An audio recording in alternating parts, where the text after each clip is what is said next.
Very good morning, friends. We were dealing with the types of impurities and the sources of impurities in the last presentation.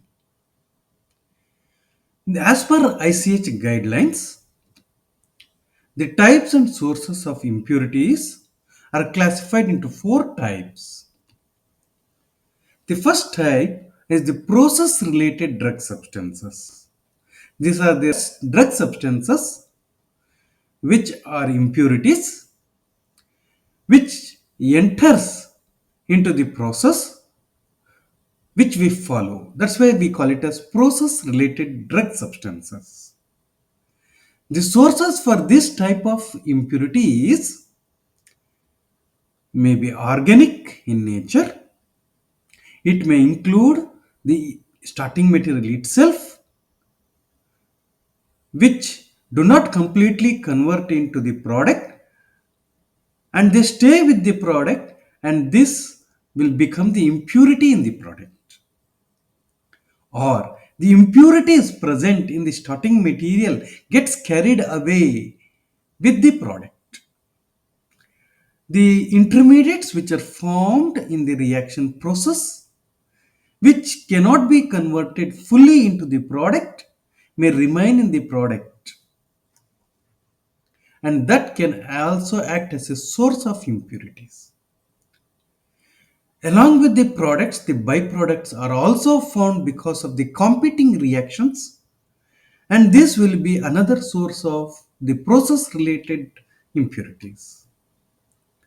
The process related drug products will be of both organic and inorganic nature, which includes the reagents which we use and the catalysts which we use, which, if it is not removed in the process, it enters into the final product, and this will be another source of impurity. The degraded substances or products are another set of impurities which are of organic nature. Upon storage or upon storage in improper conditions may get degraded, and degraded products will be another type of impurities. Degradation drug product is the fourth type of impurity which occurs due to the interaction of the drug substances with the excipients and which causes the new impurity. And as we know that 100% achievement in all cases is not possible. Thus, how to control that? Definitely, if you put efforts, it can be kept under control. Means if you are not able to completely remove, we can go towards perfection, or we can limit the impurities that are present in the final product. The how to control these impurities is the subject of discussion for this presentation. The impurities, the sources, and its control. The first type of foremost source of impurity is the raw materials that we employ in the manufacturing process of the product. The raw materials, if it is not converted completely into the product, that raw materials can stay along with the product, and that will be the impurity, and that is the source of impurity. Raw material itself can be a source of impurity. The rock salt which we use consists of calcium sulfate and magnesium chloride, and that is the source of impurity. And during the sodium chloride manufacturing, along with sodium chloride, we get the calcium and magnesium salts along with sodium chloride, and that will be the source of impurity. Hence, to avoid this calcium and magnesium compound as impurities, we have to purify the rock salt such that the calcium sulfate and magnesium chloride are completely removed. And we use the pure rock salt for the process of sodium chloride manufacturing. Another example we can quote here, in the preparation of copper sulfate, we use sulfuric acid and copper turnings. The copper turnings is the starting material and sulfuric acid is the reagent. Copper turnings reacts with the sulfuric acid, the reagent which use, it gives rise to copper sulfate, water and sulfur dioxide. The copper sulfate which we use, which we have, with the copper turnings, the present with the impurities which are present in it can be carried out to the product. The copper turnings has iron and arsenic as impurities. And what are all these iron and arsenic impurities which are present in the starting material will be present in the copper sulfate also. These are the source of impurity. The impurities in the starting material remains as impurities in the product also. That's why it may have large amount of impurity which decreases the quality of the copper sulfate, the final product. Hence, the raw material which we use, all the raw materials, the chemicals, the excipients, the additives which we use, all have the impurities. And hence, all the raw materials which we use for the manufacturing process, we should control the impurities in that raw materials. If we are able to control the impurities in raw materials, that we can indirectly reduce the amount of impurities present in the product. Here the copper sulfate is the product, copper turnings is the raw material. Hence, Indian pharmacopoeia prescribes the limit of tolerance. It prescribes the limit of tolerance for arsenic as impurity in copper sulfate as 8 parts per million. If it is less than 8 parts per million, then that copper turnings can be used as the raw material for the preparation of copper sulfate. In the similar fashion, IP also gives the limit test for iron. It should pass the limit test for iron in the product what we have prepared. By controlling the impurities in the raw material, we can control the impurities in the product. This is the strategy utilized for controlling the impurities that are present in the raw material which can enter into the product. Another source of impurity is the reagents and the reactants which we used in the manufacturing process. If these reagents are not completely removed in the manufacturing process, they get occluded in the product and thus they will remain as impurity in the product. How to control this? Remove the reagents by excessive washing. In the preparation of ammoniated mercury compound, we use mercury chloride as the raw material or starting material and treat with dilute ammonium hydroxide solution to give ammoniated mercury chloride. Ammonium hydroxide reacts with mercury chloride and gives rise to ammoniated mercury chloride, ammonium chloride and water. The ammonium mercury chloride may contain ammonium hydroxide as an impurity if it is not completely washed.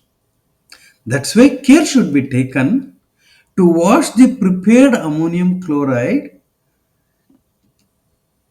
with ice cold water so that we can remove ammonium hydroxide completely. Excessive water should be used and efficient washing should be done to get rid of this ammonium hydroxide which may have been occluded in the ammoniated mercury. This is how we can control the addition of impurities in the final product which arises from the excess reagent what we use. The methods or process which we use in the manufacturing process can include impurities in the final product which are process related. Some impurities can get incorporated into material during the manufacturing process.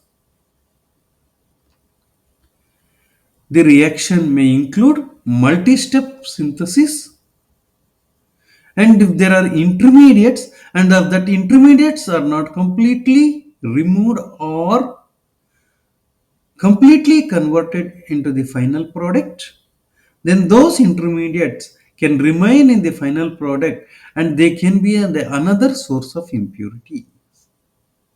That's why product purification is a must. And it is said that if I want to prepare a product, I may take 1 day. To purify the product, I take 10 days. Means, why we have to do this?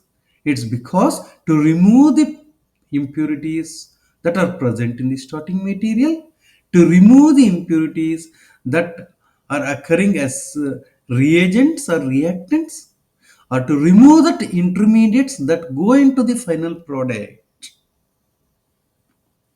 Hence, purification is an important task in pharmaceutical products. We say our compound or the product which we have prepared is 99.5% pure. We are not bothered about 99.5% purity, but we are bothered about what is that 0.5% impurity. It's because of the fact that this 0.5% impurity that is present in the final product will have drastic and toxic effect because of the toxicological and pharmacological effect that is produced by these impurities. How to remove that impurity and how to control that impurity by introducing the efficient manufacturing process is a task for a pharmaceutical chemist. The side reactions that occurs and the byproducts that are formed in the previous slide we have seen ammonium chloride is formed as the product byproduct along with ammoniated mercury, and that ammonium chloride if it is not washed properly may get occluded in the product and that can act as the source of impurity. Efficient manufacturing process, efficient purification process introduction in the process of manufacturing of active pharmaceutical ingredients and also in the process of formulation of this active pharmaceutical ingredients in the dosage form is the method of controlling the impurities that enter into the final product. Chemical process that we used in the process of manufacturing. In the drug synthesis, we use various chemical processes or chemical reactions like nitration, halogenation, oxidation, reduction, hydrolysis, and whatnot. The nitration, we use the nitrating mixture. Halogenation, we use of aromatic compounds, we use aluminum chloride or any other Lewis acid as the catalyst. In the oxidation process, we may use an inorganic compounds, the potassium permanganate or potassium dichromate, and so on and so forth. And if this reagents what we use, which may be of chemical of the organic nature or of the inorganic nature, can enter into the final product and remain in the final product and act as impurity. And this makes it another sources of impurity. And in the process of manufacturing, we use the tap water, and the tap water contains various salts like chloride ions, magnesium ions, calcium ions, and thus excess of these ions which when present can enter into the final product.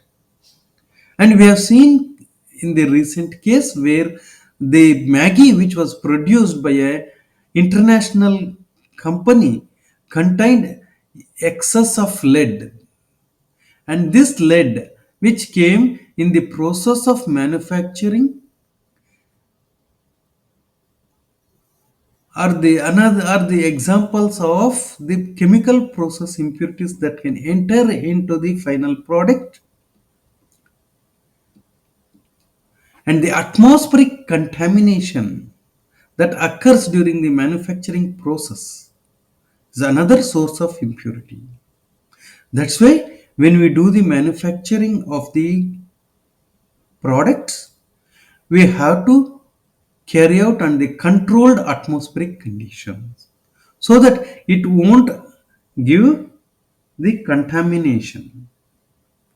There may be possibilities of cross contamination because in the manufacturing process many different molecules or compounds are done simultaneously in the same setup, and there may be cross contamination by the other products where in the industrial area various dust particles gases like hydrogen sulfide, sulfur dioxide, carbon monoxide, black smoke, etc. are evolved, and this may contaminate the product. Thus, the process what we use, we should make environment friendly. When we make that environmentally benign process, we can avoid the formation of these impurities like hydrogen sulfide, sulfur dioxide, and so on and so forth. If not able to do that, at least neutralize that or treat that and convert into an environmentally benign chemical and release into the atmosphere. This concept is green chemistry. Using environmental friendly process and using environmental friendly or eco-friendly reagents, reactants, starting materials, and treating this effluents what is produced and make it environment friendly and leave it into the release it into the atmosphere are another methods of controlling the impurities. The sodium hydroxide, which we use as a common reagent in the manufacturing process, can react with the carbon dioxide, which is released as an impurity in the manufacturing sources into the atmosphere, and by this contaminated atmosphere carbon dioxide which is present may react into sodium with the sodium hydroxide and convert into sodium carbonate and water. And sodium hydroxide, if it is left freely in the open atmosphere, it can react with the carbon dioxide and it may get converted into sodium carbonate. We use it as sodium hydroxide, but it has sodium carbonate in it. That's why sodium hydroxide what we use may not be effective. That's why IP prescribes that the sodium hydroxide which we use as a raw material should not have more than 3% of sodium carbonate in it. That is the limit which is prescribed by the Indian Pharmacopoeia. And by using the raw material sodium hydroxide, which is having lesser than 3% sodium carbonate, we can limit the impurity that will be get carried into the final product in the process of manufacturing. By this, we can go ahead with controlling the impurities. I hope we can stop over here in this presentation, and in the next presentation we will deal with other sources of impurities and its control. Have a nice day. Thank you.